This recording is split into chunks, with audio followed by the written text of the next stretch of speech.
पिछले 10 सालों में आपकी सरकार जो है वो ध्यान नहीं दे सकती थी कि उन जगहों पर, मैं बहुत सारे नाम आपको बता सकती हूँ, सनासर है, नत्था टॉप है, मुगल मैदान है, हमारे पास सिंथन टॉप है, पीर की गली है, बदरवा वैली है, उसके बाद हम बात करें तो बनी बसोली है, कठुआ की अगर हम बात करते हैं, सामना बंज है। तो इस तरीके गोरी मिट्टी हम जून के महीने में गए हैं, 12 डिग्री टेम्परेचर था वहां पर, और इतनी खूबसूरत जगह, पुंछ की बहुत सारी खूबसूरत जगहें हैं, क्यों इन पर अभी तक ध्यान नहीं दिया जा रहा? मेरा सब पिछले 50-60 साल की वो अराजकता फैलाकर रखी थी, यहाँ पर जम्मू कश्मीर को एक बनाना रिपब्लिक बना के रखा था।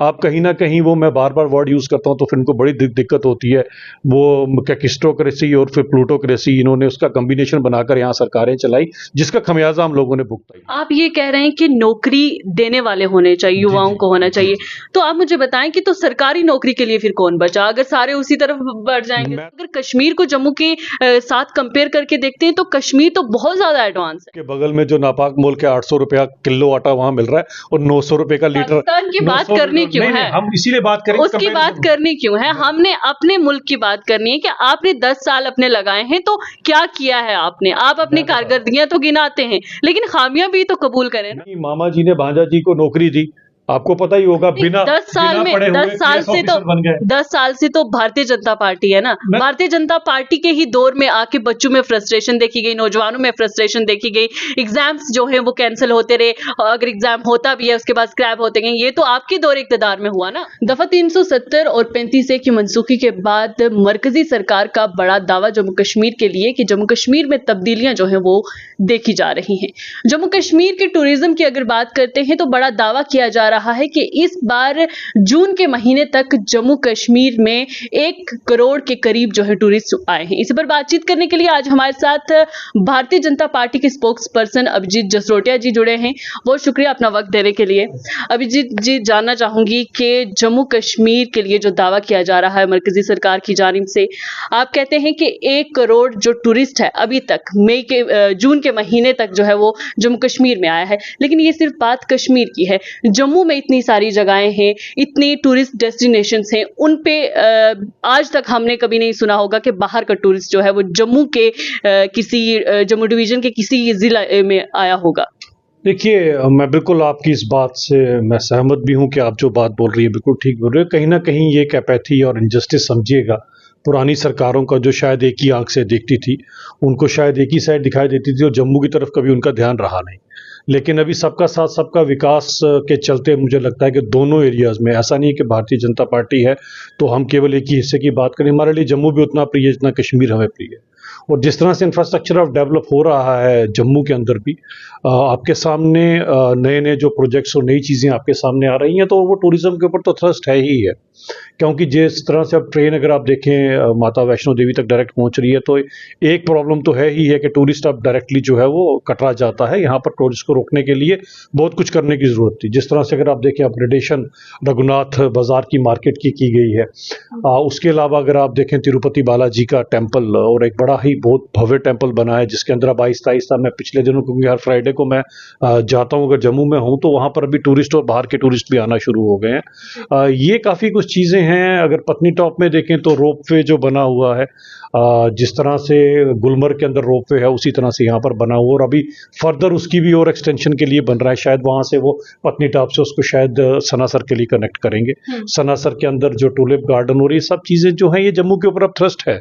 थ्रस्ट इस तरह से है कि जितना टूरिस्ट वहाँ जाए, ताकि टूरिस्ट जो माता वैष्णो देवी, क्योंकि जम्मू में ज़्यादातर तो रिलीजियस पिलग्रिमेज है, तो इस टूरिस्ट को किस तरह से यहाँ पर 2-4 दिन के लिए रोका जाए, उसके लिए काफ़ी कुछ किया जा रहा है। अच्छा, मुझे बताएं, जम्मू में जिस तरीके से मैंने बहुत सारी जगहों का सनासर हम देखें, संतन टॉप देखते हैं किश्तवाड़ में, या फिर हम देखते हैं नत्था टॉप जैसी जगहें हैं, पीर गली है, वहां पर हम देखें कि इंफ्रास्ट्रक्चर की बहुत कमी रही है। हमारे पास अगर कोई टूरिस्ट आएगा भी तो वहां पर इंफ्रास्ट्रक्चर इतना वैसा है ही नहीं है, हमारे पास गेस्ट हाउस नहीं है, तो बहुत सारी जगहों पे ना लैक करते हैं हम ये चीजें, जहां पर टूरिस्ट आने से जो है वो 10 बार सोचेगा आने से पहले कि यहाँ जाना चाहिए या नहीं जाना चाहिए। हमने खुद पिछले दिनों में बहुत जगहों पर विजिट किया है, इतनी बुरी हालत है कि क्या 10 सालों में, आप कब तक पिछली सरकारों को गिनते रहेंगे? 10 साल में आपने जम्मू के लिए क्या किया है? जिस तरीके से आपने दावा किया था दफा 370 के टूटने के बाद कि हम जम्मू में जो है वो डेवलपमेंट उसी तरीके की करेंगे, हम अगर कश्मीर को जम्मू के साथ कंपेयर करके देखते हैं तो कश्मीर तो बहुत ज्यादा एडवांस है। बिल्कुल सही बात है। कश्मीर मैंने पहले ही कहा कि पहले क्योंकि फोकस एक ही जगह पर था, तो कश्मीर का जो है एडवांस होना बिल्कुल लाजमी है इन सब चीज़ों के अंदर। लेकिन जम्मू और कश्मीर दोनों को आप कंपैरिजन भी नहीं कर सकते। देखिए कश्मीर के अंदर क्योंकि कुदरती कुछ इस तरह की नेमतें हैं, वहाँ पर हर एक चीज़ है। भले आप किसी भी चीज़ से शुरू हो जाइए, केसर से शुरू हो जाइए, टूरिज्म भी शुरू हो जाइए, आप उनके हैंडीक्राफ्ट से शुरू हो जाइए, पश्मीना से शुरू हो जाइए, सब कुछ उनके पास है। अब जम्मू में हमारे पास माँ वैष्णो की कृपा से माता वैष्णो ही है जिसने आज तक जम्मू वालों को जो है बचा के रखा। मैं सबसे बात अगर आपसे करूं, लेकिन जम्मू में भी एक्स्ट्रा चीजें की जा रही है, टूरिज्म के पॉइंट ऑफ व्यू से भी की जा रही है। लेकिन अगर आप देखें तो इंडस्ट्रियलाइजेशन की एक बहुत बड़ी इन्वेस्टमेंट जम्मू के अंदर ही है। इंडस्ट्रीज मैक्सिमम जो है 80% इंडस्ट्री सारी जम्मू में लग रही हैं। और कठुआ अगर आप देखें, जहां का मूलतः मैं रहने वाला हूं, उस कठुआ के अंदर तो अब जमीन ही नहीं बची इंडस्ट्रीज के लिए। इस भारी मात्रा के अंदर इंडस्ट्रीज की इन्वेस्टमेंट है और बड़े बड़े ग्रुप्स वहां पर आ रहे हैं। तो हर एक एरिया के अंदर भगवान ने कुछ ऐसी चीज दी होती है कि हर एक एरिया को कहीं ना कहीं आगे बढ़ाने के लिए कुछ ना कुछ नेमत जरूर होती है। रही बात टूरिज्म, उसके अंदर भी जितना थ्रस्ट हो सक रहा है उतना जम्मू के ऊपर भी दिया जा रहा है। लेकिन ओवरऑल अगर आप देखेंगे तो जम्मू के अंदर भी ये प्रॉब्लम सॉर्ट हो। टूरिज्म के रिगार्डिंग अगर मैं बात करूं कि जो खासकर हालात रहे पिछले 25-30 सालों से, इसके कारण हमारे को बड़ी सेटबैक मिली है। क्योंकि जम्मू कश्मीर की, पूरे प्रदेश की अगर मैं जम्मू कश्मीर की बात करता हूं तो टूरिज्म एक बैकबोन है। और एक बात समझिए कि जो मैं कहता था, खासकर कश्मीर में मुझसे लोग पूछते थे, तो मैं कहता था कश्मीर को तो उल्टा नौकरी देने वाला बनना चाहिए नौकरी लेने से, क्योंकि इतनी बड़ी एक डेवलपमेंट हो सकती थी टूरिज्म से जो नहीं हो पाई 30-35 साल। जम्मू में सिर्फ मैं जम्मू शहर की बात नहीं कर रही हूँ, मैं जम्मू के जितने भी डिस्ट्रिक्ट्स हैं, हम अगर 10 डिस्ट्रिक्ट्स की बात करते हैं, उनमें से 8 डिस्ट्रिक्ट्स ऐसे भी हैं जिन पर, जहां में स्नोफॉल होती है। और बहुत सारे लोग कश्मीर में सिर्फ स्नोफॉल की वजह से आते हैं। तो क्या हम उन जगहों पर ध्यान नहीं दे सकते थे? पिछले 10 सालों में आपकी सरकार जो है वो ध्यान नहीं दे सकती थी कि उन जगहों पर, मैं बहुत सारे नाम आपको बता सकती हूँ, सनासर है, नत्था टॉप है, मुगल मैदान है, हमारे पास सिंथन टॉप है, पीर की गली है, बदरवा वैली है, उसके बाद हम बात करें तो बनी बसोली है, कठुआ की अगर हम बात करते हैं, सामना बंज है। तो इस तरीके की गोरी मिट्टी हम जून के महीने में गए हैं, 12 डिग्री टेम्परेचर था वहां पर। और इतनी खूबसूरत जगह, पुंछ की बहुत सारी खूबसूरत जगहें हैं, क्यों इन पर अभी तक ध्यान नहीं दिया जा रहा? मेरा सवाल ये है। बिल्कुल सही बात है। आप देखें 518 करोड़ के करीब जो है वो टूरिज्म को मिला हुआ है। और इन सब एरिया जितनों के आपने नाम लिए हैं, भले अगर आप बनी बसोली का भी नाम लेंगे, उसके अंदर भी जो बनाया गया है हर एक चीज, और इंफ्रास्ट्रक्चर खड़ा किया जा रहा है, सबसे बड़ी बात। हाँ, थोड़ा मैं जरूर कहूंगा कि काम के अंदर ढिलाई जरूर है, क्योंकि अभी तक इंफ्रास्ट्रक्चर खड़ा हो जाना चाहिए था। लेकिन हर एक जगह के अंदर अगर आप, क्योंकि बनी के तो सारे एरिया में मैंने 3-4 साल काम किया हुआ है, इन सब एरियाज के अंदर बड़ा स्कोप है टूरिज्म का हर एक जगह पर। इसी तरह से अगर आप सनासर की बात करते हैं, अभी मैंने आपसे टुलिप गार्डन की बात की, जबकि वो मुझे लगता है एक बड़ा गलत सा डिसीजन था कि वहां पर टुलिप गार्डन बनाने के लिए पूरा वो इतना मैदान था जिसके सारे के सारे मैदान को खराब किया गया। पर वहां तक पहुंचने के लिए भी ना बहुत मुश्किलात देखनी पड़ती है। वहां का आप रोड देखें, सड़क देखें, उसका इतना बुरा हाल है। सड़क की प्रॉब्लम है, लेकिन मुझे लगता है सड़क ये जो आने वाले इसमें रखी गई है, और ये सड़क भी बहुत जल्दी वहां पर बन जाएगी। और शायद कनेक्टिविटी भी, आई एम नॉट श्योर, लेकिन जो मैंने सुना था कनेक्टिविटी पत्नी टॉप टू सनासर रोपवे जो है उसका भी प्रपोज्ड है। चीजें तो हो रही हैं। देखिए आप 50-60 साल आप कंपैरिजन जम्मू का कश्मीर के साथ करेंगे तो 60-70 साल एक ही जगह पर फोकस रहा, यहां पर किसी ने देखा नहीं कुछ भी। तो मैंने कहा ना, तो अब कम से कम पिछले 4-5 सालों से यहां पर भी बराबर का फोकस दिया जा रहा है, लेकिन वो 60 साल का कंपैरिजन आप 5 साल के साथ नहीं कर सकते। चले हम बजट पे आ जाते हैं। फार्मर्स जो हैं, किसान जो हैं, वो बजट से खुश नहीं है। आपने अमोनियम जो नाइट्रेट है उसमें बढ़ोतरी कर दी है, उसका जो कस्टम ड्यूटी है वो भी बढ़ा दी गई है, चाहे उसमें फर्टिलाइजर्स आते हैं, पेस्टिसाइड्स आते हैं, इंसेक्टिसाइड्स आते हैं, उसके लिए आप क्या कहेंगे? देखिए, अगर ये आप एक साइड देख रहे हैं, उसके अलावा जो स्पेशल अगर आप देखते हैं बाकी एचडीएमए के प्रोजेक्ट्स के लिए या बाकी चीजों के लिए जो चीजें दी गई हैं, फार्मर्स तो हमेशा फोकस पे रहते ही हैं। लेकिन कहीं ना कहीं मुझे लगता है फार्मर्स के लिए तो डे वन से हमारी सरकार कमिटेड थी। हमारा ये मानना है कि भारत कृषि प्रदेश है और इतनी बड़ी आबादी हमारी है, तो कृषि का जो है एक स्ट्रांग होना, स्ट्रेंथन होना बड़ा इंपॉर्टेंट था। तो डे वन से किया गया, काफी कुछ बदलाव भी लाया गया इन सब चीजों के लिए। अब फार्मर्स के अंदर अगर आप मैं बताऊं तो बेसिक प्रॉब्लम कहां से आती है, हमारे यहां पर तो खैर इतनी फार्मिंग नहीं है। अगर मैं बाकी एरियाज की भी बात करूं, पहले अगर आप देखेंगे किसी की जमीन, लेटस से अगर किसी के पास 100 कनाल जमीन थी, आगे 4 बेटे हुए तो वो 25-25 कनाल में बढ़ गई। 25 कनाल करते करते आज 4-4, 5-5 कनाल की जमीनें रह चुकी हैं। इसके अंदर जो फार्मर्स के लिए खासकर एफपीओस का जो प्रोविजन लाया गया हुआ, जिसके अंदर अगर 10-20 फार्मर्स इकट्ठे मिलकर अगर इकट्ठे फार्मिंग करते हैं तो एक बड़ी सारी गवर्नमेंट की स्कीमें हैं। और मैं एक चीज जो अपने किसान भाई को रिक्वेस्ट करना चाहता हूं कि ट्रेडिशनल फार्मिंग से हटना पड़ेगा। अगर अगर हम सोचें मुझे सिर्फ गेहूं ही उगाना है, मुझे सिर्फ मकई ही उगानी है, तो ये सब चीज़ें, मुझे केवल धान ही उगाना है, तो मुझे लगता है कि इनसे हटना पड़ेगा।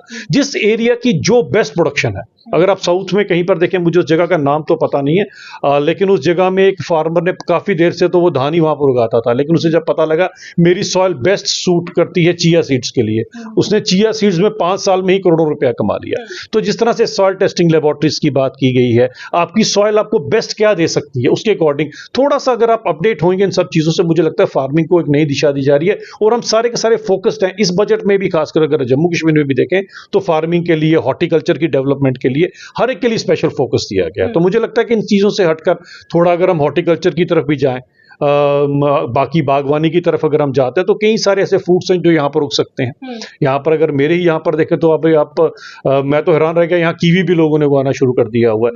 ड्रैगन फ्रूट करके, जो किसी ज़माने में साउथ ईस्ट एशिया से आता था और यहाँ 150-200 रुपये का एक ड्रैगन फ्रूट है, वो आज यहाँ पर उग रहा है। मैं तो हैरान रह गया, जम्मू में ड्रैगन फ्रूट उग रहा है।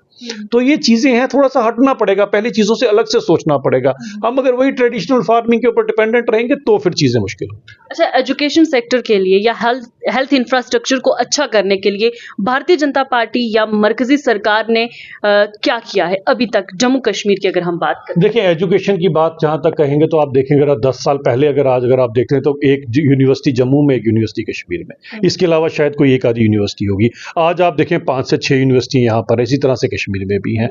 और मुझे लगता है जम्मू अकेला प्रोविंस पूरे हिंदुस्तान का जहां पर IIT भी है, IIM भी है और एम्स भी है, ये अकेला एक प्रोविंस है। और ये सब कुछ हुआ 4-5 सालों के अंदर ही हुआ। एक एम्स बनाने में 10-10, 15-15 साल लगते हैं, हमारा 2-4-5 साल के अंदर ही बनकर रेडी हो चुका है।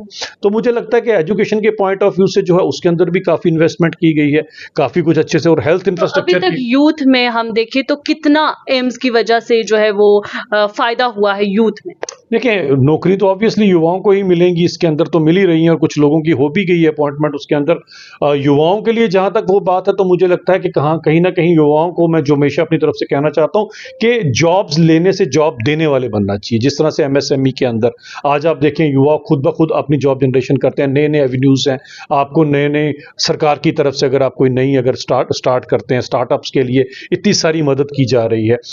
ये तो मैं हैरान रह गया कि अगर जो लोग बात करते हैं, खासकर अपोजिशन वाले, आप देखें 19.2 करोड़ लोग हैं जिनका पिछले चंद सालों के अंदर, 5 से 10 सालों के अंदर EPOF के अंदर, यानी कि एम्प्लॉयड प्रोविडेंट फंड के अंदर जो है उनकी कंट्रीब्यूशन गई। यहाँ से मतलब कि 20 करोड़ की जॉब तो जनरेशन हुई है, लेकिन कांग्रेस वालों से पूछो जी, आपने 2 करोड़ जॉब कहे थे, 4 करोड़ जॉब कहे थे, वो 20 करोड़ उनको जो एम्प्लॉयमेंट प्रोविडेंट फंड के अंदर जो सारे के सारे ऐड हुए, वो कहाँ से आए? वो तो हिंदुस्तान के थे सारे के सारे। तो युवाओं के लिए मुझे लगता है कि जो फोकस ही सारे का सारा है, क्योंकि 2047 में जो विकसित भारत का जो हमने संकल्प लिया, वो तब तक पूरा नहीं हो सकता जब तक युवाओं को प्राथमिकता नहीं चाहिए। आप ये कह रहे हैं कि नौकरी देने वाले होने चाहिए, युवाओं को होना चाहिए, तो आप मुझे बताएं कि तो सरकारी नौकरी के लिए फिर कौन बचा, अगर सारे उसी तरफ बढ़ जाएंगे? मैं तो कहता हूं सरकारी नौकरी से तो अभी कहीं ना कहीं हर इंसान अगर सोचे मुझे सरकार, देखिए सरकारी इंसान, मुझे बताएं, इतने सारे एग्जाम्स हुए, स्क्रैप हुए और अनएम्प्लॉयमेंट की वजह से फ्रस्ट्रेशन आप नौजवानों में देखें, वो सब क्यों नहीं दिखाई देती? बिल्कुल आपकी बात सही है। मैं इसके ऊपर आपको ज़रा थोड़ा सा 2 मिनट चाहूँगा इसके ऊपर। देखें, सबसे बड़ी बात, अगर आप सरकारी माइंडसेट से सोचेंगे कि मुझे केवल और केवल सरकारी नौकरी करनी, तो सबके लिए सरकारी नौकरी पॉसिबल है, ये तो हमें मानना पड़ेगा। और सरकारी नौकरियां, अगर आपको NC और कांग्रेस के समय की नौकरी चाहिए, 800 रुपये पे डेली वेज, उन्होंने 20-20 साल काम किया है इनका, तो उन बेचारों का क्या हुआ? तो कम से कम अभी 34,000 नौकरियां पीछे दी गई हैं। नौकरी का मतलब होता है पूरी तनख्वाह, जिसमें आपका भी पेट पले, आपके परिवार का भी पेट पले, वो नौकरियां अब दी जा रही हैं। रही बात जो एग्जाम्स रद्द हुए, वो एग्जाम रद्द हो गए, मैं कहता हूं अच्छी बात है, कम से कम बैकडोर अपॉइंटमेंट तो नहीं हुई जो 2.5 लाख की इन्होंने की थी। जिन बच्चों के साल जाया हुए, जिन बच्चों की मेहनत जाया हुई, उसका क्या? बिल्कुल सही बात है, उनको तो मैं कहता हूं एज रिलैक्सेशन जरूर देनी चाहिए, क्योंकि वो चक्कर ये था कि सिस्टम के अंदर कुछ ऐसी काली भेड़ें भी पड़ी हैं जो सिस्टम को खराब करने की कोशिश करती हैं। हमारा तो ये मानना है कि हकदार को हक मिलना चाहिए, जिसकी जो काबिलियत है उसके अनुसार उसे नौकरी मिले। 1% की भी बैकडोर अपॉइंटमेंट होनी चाहिए। यहां पर तो ऐसी ऐसी पॉलिटिकल पार्टीज हैं जिन्होंने अपने ही मामा जी ने भांजा जी को नौकरी दी, आपको पता ही होगा, 10 साल से तो भारतीय जनता पार्टी है ना, भारतीय जनता पार्टी के ही दौर में आके बच्चों में फ्रस्ट्रेशन देखी गई, नौजवानों में फ्रस्ट्रेशन देखी गई, एग्जाम्स जो है वो कैंसिल होते रहे, अगर एग्जाम होता भी है उसके बाद स्क्रैप होते गए, ये तो आपके दौर इक़्तिदार में हुआ ना। देखें, भारतीय जनता पार्टी के टाइम पर जो है सिस्टम ठीक होना शुरू हुआ, ये कहेंगे कि अब यूथ फ्रस्ट्रेट हो गया, ऐसा नहीं। मैं कह रहा हूं जो नौकरी दी गई, कम से कम एक भी नौकरी बैकडोर अपॉइंटमेंट वाली नहीं है।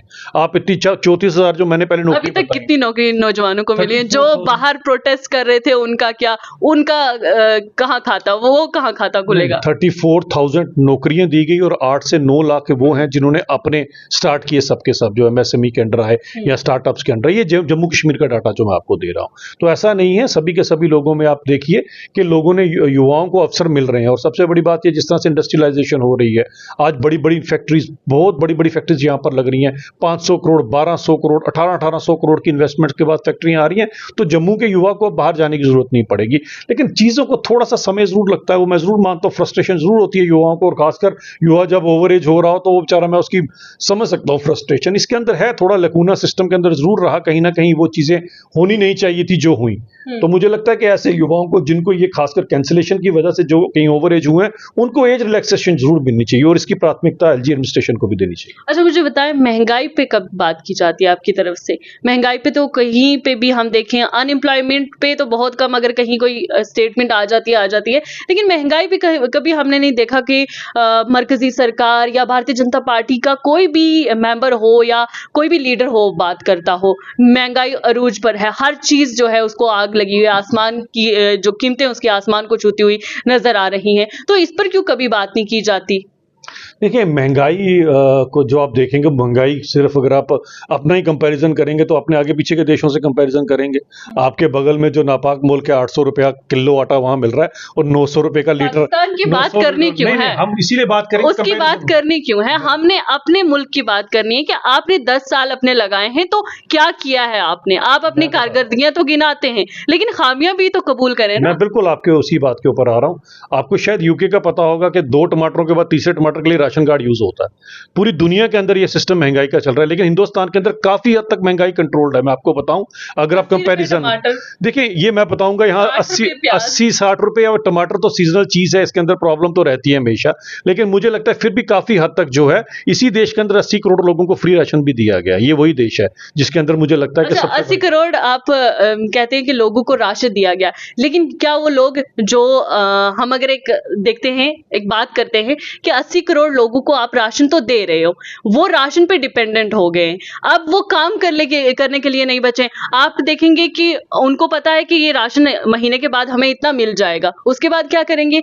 वो अपने और खर्चे नहीं चलाने, उनको अपने बच्चों को उन्हें पढ़ाना है, और दवाई दारू का जो खर्चा आता है वो आएगा। तो उसमें देखें, उसके अंदर बात ये आती है कि सबसे बड़ी बात यह है कि अगर आपको फ्री राशन मिल रहा है तो बाकी पैसे जो हैं उससे आप अपना बाकी काम तो अच्छे से चला सकते हैं। और फ्री राशन को लेकर कभी कांग्रेस वालों को या बाकी वालों को बड़ी दिक्कत होती, तो मैं कहता हूं, जैसे हम एयरपोर्ट पे जाते हैं, किसी जगह पर फ्री वाईफाई होता है तो हम अपना डाटा कम करके तो कम से कम फ्री वाईफाई का फायदा उठाते हैं। अगर किसी को मिल रहा है और लोगों को जरूरत है तो जरूर लेना चाहिए।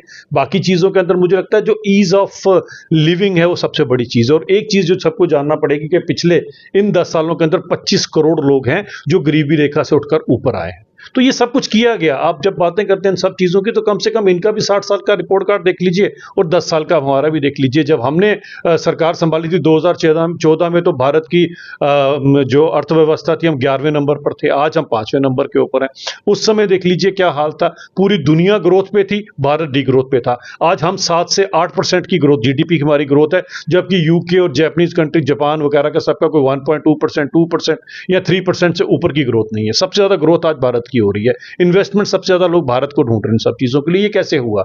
ये 10 सालों के अंदर जब आपने पारदर्शिता के साथ एक ईमानदार सरकार चलाई, तभी पॉसिबल हुआ। यूपीए 1, यूपीए 2 कार्यकाल में तो ये हालत देश की हो चुकी थी, बैंक लूट लिए, बुरी हालत होगी पूरे देश में। बैंक के नाम पे केवल ब्लड बैंक चल रहे थे। हालत ही अर्थव्यवस्था की बुरी कर दी हुई थी उन्होंने। डबल डिजिट का आपका जो इन्फ्लेशन रेट पहुंचा था उस समय, तो काफी बुरी हालत थी। मुझे लगता है काफी चीजों को कंट्रोल किया गया। लेकिन एक चीज और समझे, कंपैरिजन तो आपका दुनिया के साथ ही किया जाएगा ना, कि पूरी दुनिया के ओवरऑल पोजीशन क्या है और आपकी क्या है। आज आप बाकी देशों से, आज विकसित देशों से भी आप काफी आगे हैं। तो मुझे लगता है कि इन सब चीजों के अंदर एक अच्छी सरकार ने जो 10 साल डिलीवर किया, तभी आप देखें आज तीसरे कार्यकाल में। और ये हिस्ट्री हुई है आजादी का पहली बार। उस समय नेहरू जी आए थे, पर नेहरू जी का समय कुछ और था।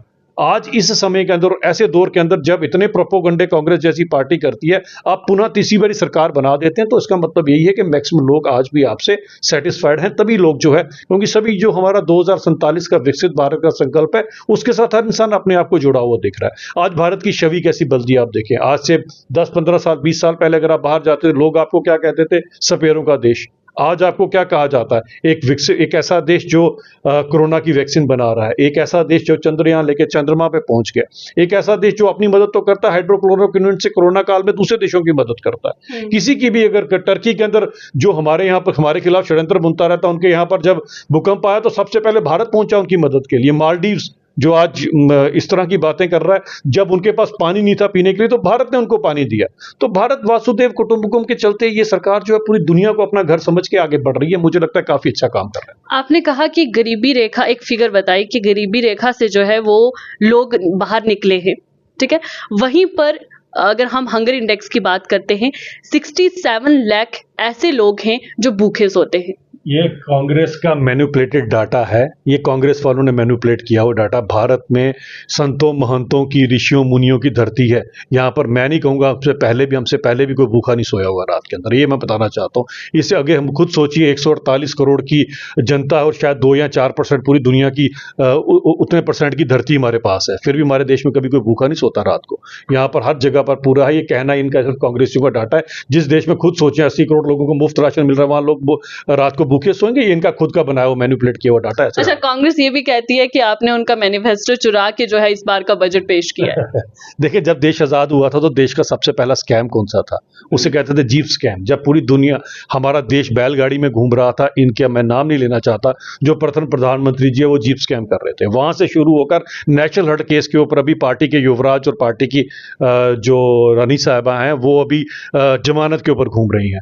तो कम से कम इनसे चुराने की कोई जरूरत नहीं है। इनकी चोरी के मैंने आपको सारे के सारे A to Z मेरे पास कभी आप पूछ लीजिएगा। तो आज़ादी से लेकर नेशनल हर्ट तक ये रुके नहीं है। इस समय भी जब ये कहते हैं हमें ईडी तंग करती है, सीबीआई तंग करती है, अभी झारखंड के अंदर 363 करोड़ रुपया पकड़ा गया और 3 महीने पहले 36 करोड़ रुपया और किसी इनके विधायक से पकड़ा गया है। तो कांग्रेस की चोरियां क्या है वो कांग्रेस वाले हमसे बेहतर जानते हैं। राजीव गांधी जी तो खुद इनके बारे में बोलकर गए थे कि 100 रुपया भेजता हूं, 10 रुपये नीचे पहुंचते हैं। 90 का हिसाब किताब अभी तक कांग्रेसियों ने दिया नहीं है किसी को। अच्छा, मुझे आखिरी बात, प्राइम मिनिस्टर नरेंद्र मोदी जो हैं जम्मू कश्मीर में आए, उन्होंने कहा कि स्टेटहुड जम्मू कश्मीर को वापस दिया जाएगा, लेकिन वहीं पर कुछ दिन पहले जो है लेफ्टिनेंट गवर्नर की पावर्स जो है वो बढ़ा दी गई। अब आपको क्या लगता है कि असेंबली इलेक्शंस में जब कोई सरकार भी बन जाती है, स्टेटहुड नहीं मिलता, सरकार बन जाती है या स्टेटहुड मिल भी जाता है, उसके बाद जो सीएम बनेगा उसकी पावर तो कुछ रहेगी नहीं, क्योंकि उसको कोई भी अप्रूवल लेना होगा तो उसको सबसे पहले लेफ्टिनेंट गवर्नर के पास जाना होगा। देखिए, ऐसा तो सोचना है लोगों का, सरकार की बात नहीं है। मुझे लगता है कि जो एलजी साहब हैं यहाँ पर, और एलजी साहब को मुझे लगता है पावर्स देना जरूरी भी थी। पहले आप ये कहते थे जी हर काम के लिए दिल्ली देखना पड़ता है, हर काम के लिए ये करना पड़ता है। अगर आपकी पावर यहीं पर ही है तो अच्छी बात है, आप सारे काम करवा सकते हो। और एलजी सिर्फ केवल भारतीय जनता पार्टी का नहीं होता है, एलजी हमारा भी उतना ही है जितने कांग्रेस के या एनसी के हैं। तो ये इनकी सोच के अंदर अपने बदलाव लाना पड़ेगा। बाकी आने वाला समय आपके सामने है, स्टेटहुड भी आपके सामने प्रॉमिस किया गया, हर एक चीज होगी क्यों नहीं होगी, थोड़ा समय का इंतजार जरूर करना पड़ेगा। बेसिकली आपने पिछले 50-60 साल की वो अराजकता फैलाकर रखी थी, यहाँ पर जम्मू कश्मीर को एक बनाना रिपब्लिक बना के रखा था। आप कहीं ना कहीं, वो मैं बार बार वर्ड यूज करता हूं तो फिर इनको बड़ी दिक्कत होती है, वो कैकिस्टोक्रेसी और फिर प्लूटोक्रेसी, इन्होंने उसका कॉम्बिनेशन बनाकर यहाँ सरकारें चलाई, जिसका खमियाजा हम लोगों ने भुगता है। एक ऐसा पेशेंट था जिसको आईसीयू में दाखिल किया गया, अब पेशेंट भला चंगा हो चुका है, तो बहुत जल्दी सब कुछ है वो वापस। क्या स्टेटहुड जम्मू कश्मीर को दिया जाएगा? जी जरूर, स्टेटहुड भी होगा। चुनाव भी आपके सामने हो रहे हैं, हालात भी आहिस्ता आहिस्ता सुधर रहे हैं। जो थोड़ा बहुत हालात में खराबी आई है उसके ऊपर भी कंट्रोल किया जा रहा है। मुझे लगता है कि जम्मू कश्मीर थोड़ा पेचीदा सा सिस्टम, क्योंकि हमारा दुर्भाग्यपूर्ण एक ऐसा नापाक मुल्क हमारा हमसाया जो ना खुद चैन से बैठता ना किसी को बैठने देता है। तो काफी सारी चैलेंजेस रहती है, लेकिन जो कुछ भी होगा जम्मू कश्मीर के लोगों के हित में होगा। चलिए, बेहद शुक्रिया अपना वक्त देने के लिए। ये थे हमारे साथ अभिजीत जसरोटिया जी, जिनका कहना है कि जम्मू कश्मीर से जो वादा किया गया है स्टेटहुड देने का, यानी कि रियासत का दर्जा उसको देने का, वो जल्द से जल्द पूरा किया जाएगा और असेंबली इंतखाबात के लिए भी भारतीय जनता पार्टी इस वक्त तैयार है।